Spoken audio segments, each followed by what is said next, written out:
شاکره به کار می رود و باید مسلح باشد. بعضی از فرزندانش را در خانه تنها می ماند و به اداره پلیس می رود. کاری را می کند که یک زمان شوهرش می کرد.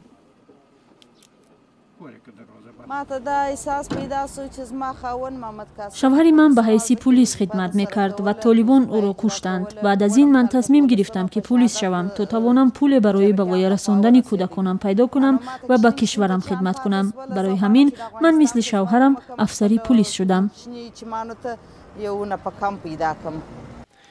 طالبان شوهر شاکره را 3 سال پیش کشتند. حالا در شهر قندهار در پاسگاه‌های امنیتی کار می کند و جلب او کاری افسران دیگر را آسان کرده است، چون زنها از تفتیش شاکره حذر نمی کنند.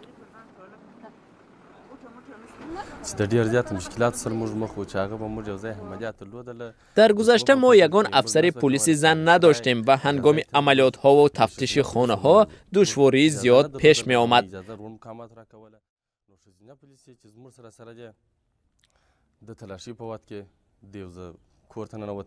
زموږ سره ډیر زیات همکاري کرده او ډیر ته په کومک تمام سیویجه.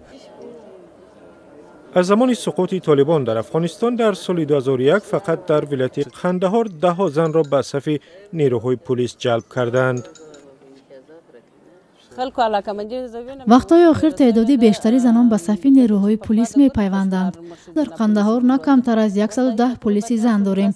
آنها در اداره های پلیس و در جایهای گوناگون به مثل فرودگاه و دیگر جایها خدمت می کنند. شاکره یکی از خطرناکترین کارها در افغانستان را دارد و از زنان کشورش می خواهد به صف نیروهای پلیس بپیوندند و در تأمین امنیت کشور جنگ زدهشان کمک کنند.